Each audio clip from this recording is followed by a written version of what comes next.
Hey, precious. You all comfy now? Good girl. Ready for our bedtime story? I always love this time of night. Remember, tonight we're reading King Solomon's Mines by H. Rider Haggard.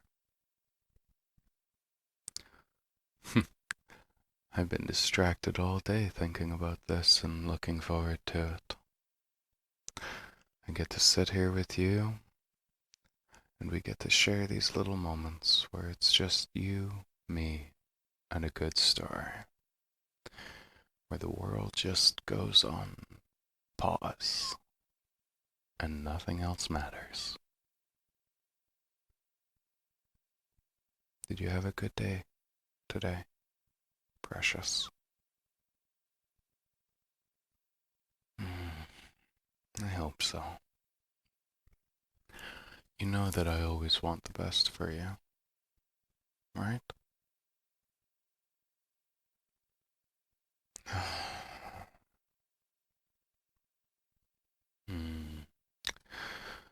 I'll always be here for these moments when you need a little quiet. Pretend like nothing else is going on in the outside big world. Now, where were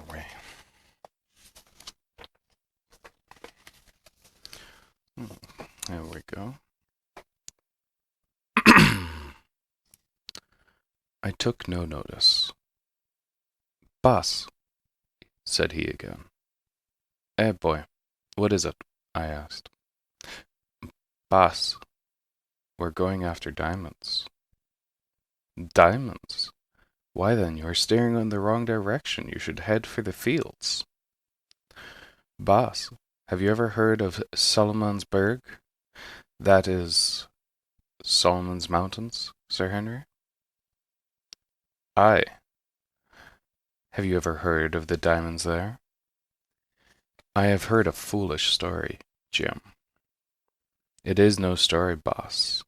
Once I knew a woman who came from there, and she reached Natal with her child. She told me. She is dead now. Your master will feed the asfagals, that is vultures, Jim, if he tries to reach Solomon's country. And so will you if they can get any pickings off your worthless old carcass, said I. He grinned. Mayhap, boss. Man must die. I'd rather like to try a new country myself. The elephants are getting worked out about here. My boy, I said. You wait till the pale old man gets a grip of your yellow throat, and then we shall hear what sort of tune you will sing. Half an hour after that, I saw Neville's wagon move off. Presently, Jim came running back. Goodbye, Bass, he said. I didn't like to start without bidding you goodbye, for I dare say you are right, and that we shall never trek south again. Is your master really going to Solomon's Berg, Jim, or are you lying? No, he answered. He is going. He told me that he was bound to make his fortune somehow, or try to. He might as well have a fling for the diamonds. Oh, I said.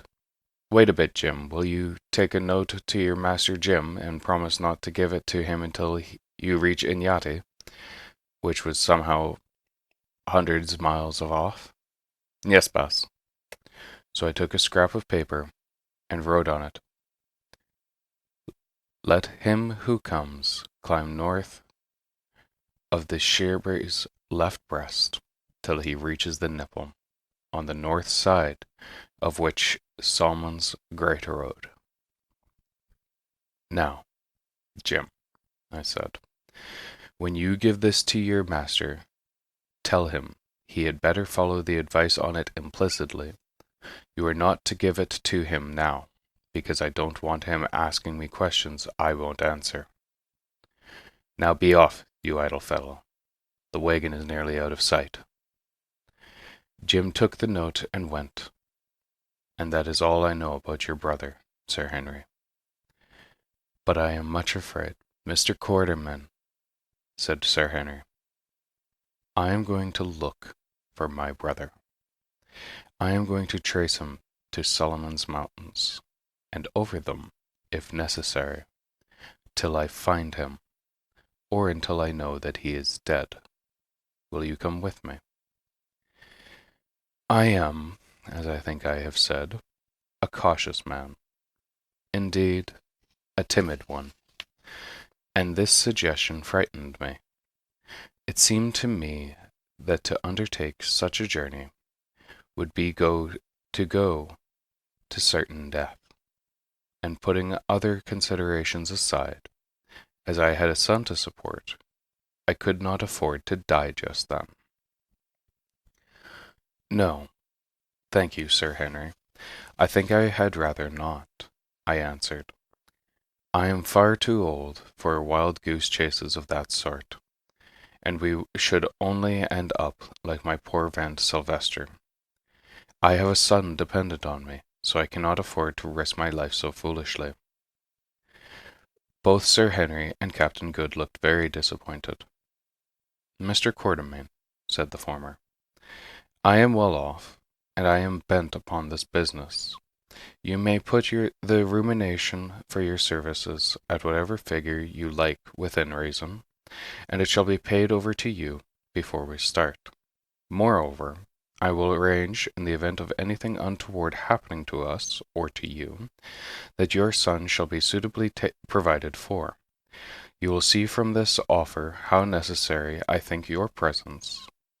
Also, if by chance we should reach this place and find diamonds, they shall belong to you and Good equally. I do not want them. But of course that promise is worth nothing at all, though the same thing would apply for any ivory we might get.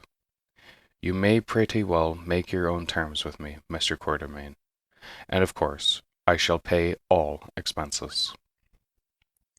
"Sir Henry," said I, "this is the most liberal proposition I have ever had, and one not to be sneezed at by a poor hunter and trader.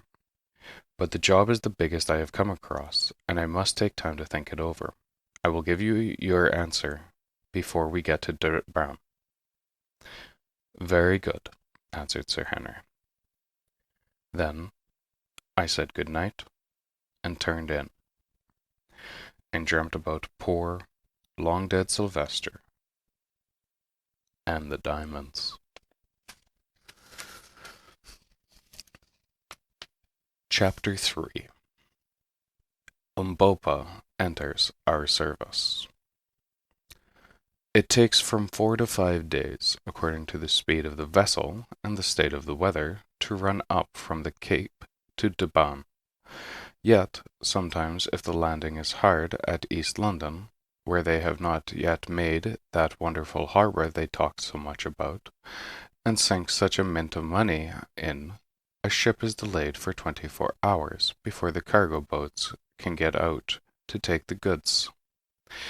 But on this occasion we had not to wait at all, for there were no burghers on the bar to speak of, and the tugs came out at once with long strings of ugly flat-bottomed boats behind them, in which the packages were bundled with a crash. It did not matter what they might be, over they went, slap-bang. Whether they contained china or woolen goods, they met with the same treatment. I saw one case holding 4 dozen of champagnes smashed all to bits, and there was champagne fizzing and boiling about in the bottom of the dirty cargo boat. It was a wicked waste, and evidently so the Kaffirs in the boat thought. So they found a couple of unbroken bottles, and knocking off the necks, drank the contents.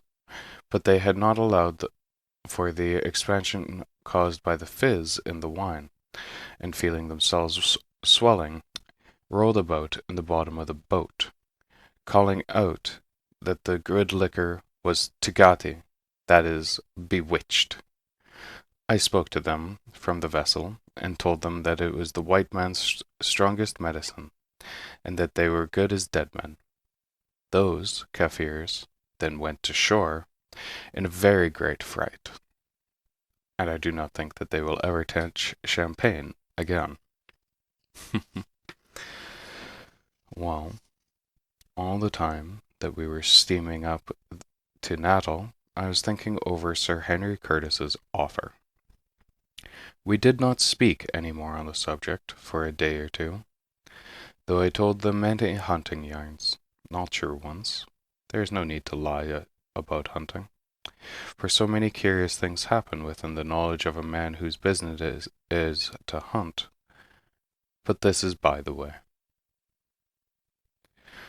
At last, one beautiful evening in January, which is our hottest month, we steamed past the level coast of Nuttall, expecting to make Debarn Point by sunset.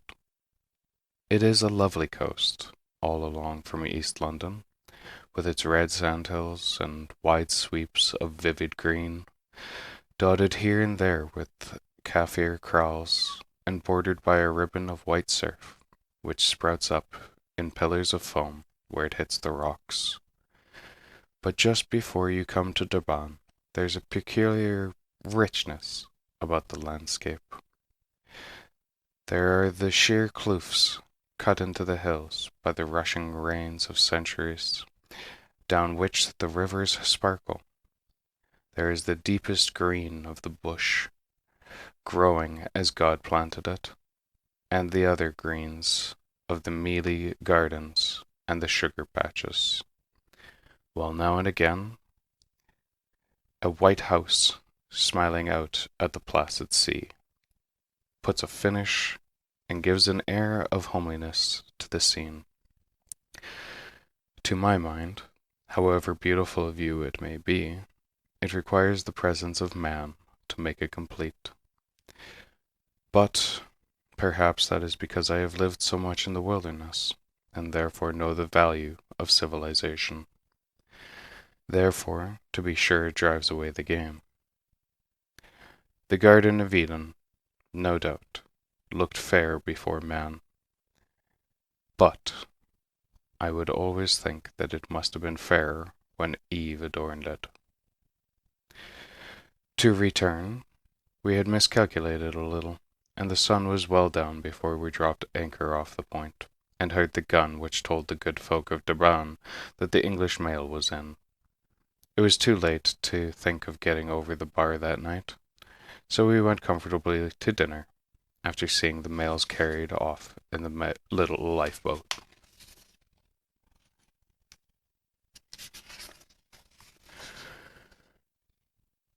When we came up again, the moon was out, and shining so brightly over the sea and shore that she almost paled the quick, large flashes from the lighthouse.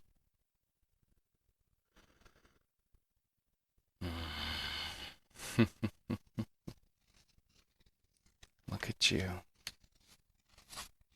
already asleep. You look so pretty, precious, lying there, eyes closed, relaxed, as though, for a moment, you don't have the weight of the world pressing down on you. Now, go quickly to Morpheus. I know he's waiting for you. Make sure to tell him that I said hi. Sweet